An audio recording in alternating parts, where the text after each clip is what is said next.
বিসমিল্লাহির রহমানির রহিম। আসসালামু আলাইকুম। কেমন আছেন সবাই? আশা করছি সবাই ভালো আছেন। স্বাগতম আমার রান্নাঘরে। আজকে আমি তৈরি করে দেখাবো চিকেন ফ্রাই, সি স্টাইলে চিকেন ফ্রাই। চিকেন ফ্রাই তৈরি করতে আমার যা যা লাগবে সেটা আমি পরে দেখাচ্ছি। দেখুন আমার চিকেন ফ্রাইটা কত সুন্দর হয়েছে। এখন আমি যা যা লাগবে দেখাচ্ছি উপকরণ। ফার্স্টে আমি এখানে চিকেন নিয়েছি, একটা মুরগি পুরো নিয়েছি। এখানে আমি দিয়েছি দুই টেবিল চামচ রসুন বাটা। প্রথমে আমি দিলাম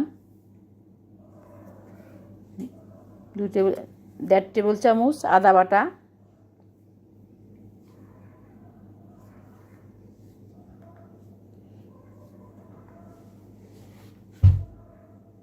এরপর আমি দিয়ে দিলাম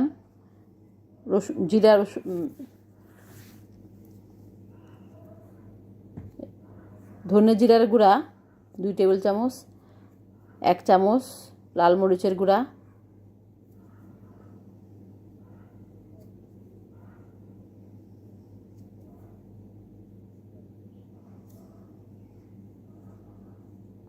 এরপর আমি দিয়ে দিলাম লবণ, পরিমাণ মতো লবণ, স্বাদ মতন লবণ দিয়ে দিবেন আপনারা।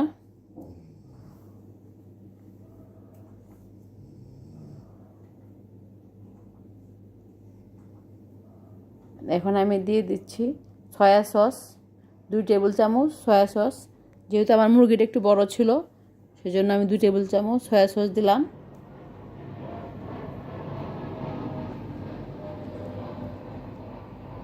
এরপর আমি দিচ্ছি ওয়েস্টার সস, 1 চা চামচ ওয়েস্টার সস সামান্য দিলে স্মেলটা ভালো আসে, এই জন্য আমি 1 চা চামচ ওয়েস্টার সস দিলাম।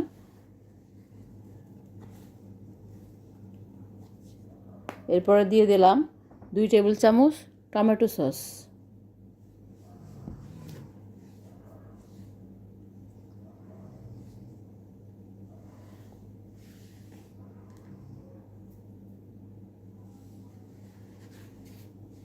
আমি টেস্টের জন্য দিয়ে দিলাম 1.5 চা চামচ চিনি।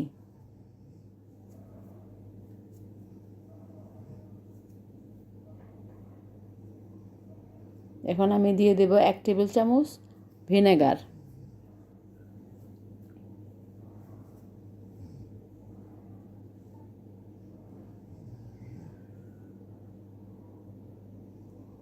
আমি এবার একটু লেবু চিপে দিলাম, লেবুর রস, একটা লেবুর অংশ পুরোটাই দিয়ে দিলাম।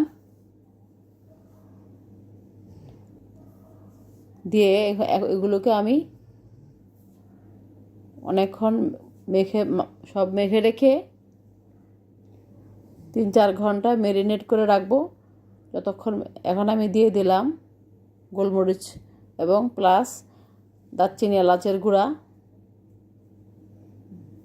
দিয়ে আমি সব মশলাগুলোকে ভালোভাবে মেখে নেব, যাতে মশলা মুরগির ভিতরে ভালোভাবে ঢুকে। সেই জন্য আমি ভালো করে এগুলোকে মেখে নেব।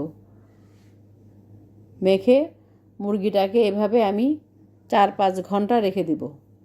সময় কম থাকলে মানে কম করে হলে 1 ঘন্টা রাখতে হবে।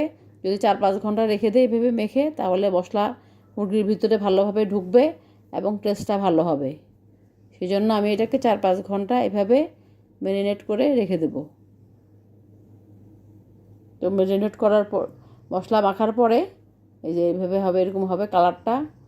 দেখেন ভাজার আগে কালারটা কত সুন্দর আসছে। এখন আমি ভাজার আগ মুহূর্তে কী করবো সেটা দেখাচ্ছি। আমি এখানে নিয়েছি 1 কাপ ময়দার মধ্যে আমি দিয়ে দিলাম 1/2 চা চামচ গোলমরিচের গুঁড়া, সামান্য লাল মরিচের গুঁড়া এবং সামান্য পরিমাণ লবণ দিয়ে এটাকে আমি এখন ভালোভাবে মিক্সড করব। ভালোভাবে মিক্সড করে এটাকে রেখে দেবো এক পাশে। এখন আমি এই যে চিকেন নিয়েছি, চিকেনটাকে ভালোভাবে মানে কেটে কেটে নিয়েছি যাতে মশলাটা ভালো করে ঢুকে। এভাবে কেটে কেটে নিলে মশলার ভিতরে ভালোভাবে ঢুকে এবং চিকেনটা খেতে অনেক টেস্টি হয়। মুরগিটাকে ভালোভাবে কেটে কেটে নিলে মশলাটা ভালোভাবে ঢুকে। এখন আমি 1 পিস মাংস নিব, নিয়ে সেটাকে এভাবে ময়দায় গড়িয়ে তারপর সেটাকে পানিতে ভিজিয়ে আবার ময়দায় দিব, দিয়ে একটা ঢাকনা দিয়ে এভাবে ঝাঁকিয়ে ঝাঁকিয়ে কিছুক্ষণ ঝাঁকাবো। ঝাঁকার পরে কি হয় দেখেন, কিছুক্ষণ আমি ঝাঁকিয়ে নেই।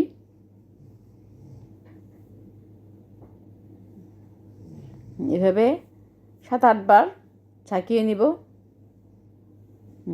এখন আমি খুলে দেখাচ্ছি কীভাবে। দেখুন চিকেনটা কি সুন্দর একটা লেয়ার আসছে। কেএফসি চিকেনের যে একটা লেয়ার আসে সেই লেয়ারটা আসছে। আরেক পিস চিকেন নিয়ে আমি দেখাচ্ছি আপনাদের বোঝার সুবিধার জন্য। আরেক পিস চিকেন নিলাম, নিয়ে সেটাকে আবার ময়দায় গড়িয়ে পানিতে চুবিয়ে আবার দিয়ে দিলাম, দিয়ে সেম আবার আমি এটাকে কিছুক্ষণ ঝাঁকিয়ে নিব। এভাবে 7-8 বার ঝাঁকিয়ে নিব।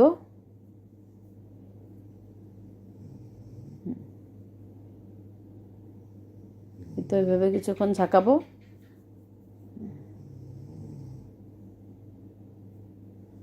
যত বেশি ঝাঁকাবেন তো লেয়ারটা ভালো আসবে। এই তো, আবার অতিরিক্ত ঝাঁকানো যাবে না, তাহলে আবার খুলে যাবে। এই তো কি সুন্দর। হ্যাঁ, কেএফসি স্টাইলে এই যে লেয়ারগুলি আসছে, এগুলি ভাজার পরে ক্রিস্পি হবে। এখন আমি এটাকে মিডিয়াম লো আছে আমি তেল গরম করে রেখেছিলাম। এখন আমি এগুলোকে দিয়ে দেব। বেশি মনে রাখবেন, বেশি হিটে ভাজা যাবে না, তাহলে উপরটা পুড়ে যাবে, ভিতরটা কাঁচা থাকবে। মিডিয়াম লো আছে 6 থেকে 7 মিনিট আমি এটাকে ভাজবো। ব্রাউন কালার আসা পর্যন্ত আমি এটাকে ভেজে নেব। তাই আমি চুলায় দিয়ে দিলাম, এটা হতে থাক। হওয়ার পরে আমি আবার দেখাচ্ছি। এক পাশ হয়ে গেলে আমি উল্টে দিব, দিয়ে এই তো এরকম একটা কালার আসবে, গোল্ডেন ব্রাউন।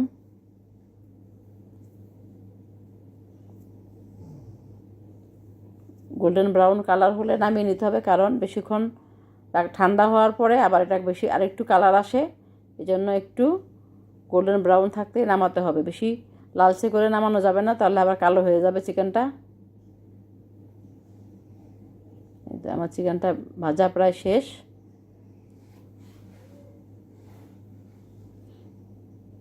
এখন আমি এটাকে তুলে ফেলছি।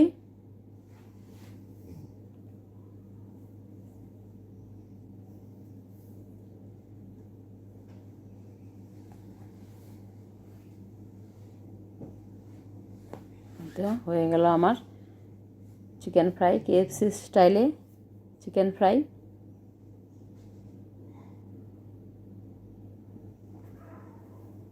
এই তো রেডি হয়ে গেল। পাশে আমি কিছু ফ্রেঞ্চ ফ্রাই ভেজে নিয়েছি। চিকেন ফ্রেঞ্চ ফ্রাইটা আরও একেবারে দোকানের মতো ক্রিস্পি এবং খুব টেস্টি। দোকানের চাইতেও দেখতে সুন্দর দেখুন। আর এই পাশে হচ্ছে আমার চিকেন ফ্রাই, আমার ঘরে তৈরি সস। এভাবে আপনারা বানিয়ে খাবেন, আশা করছি ভালো লাগবে।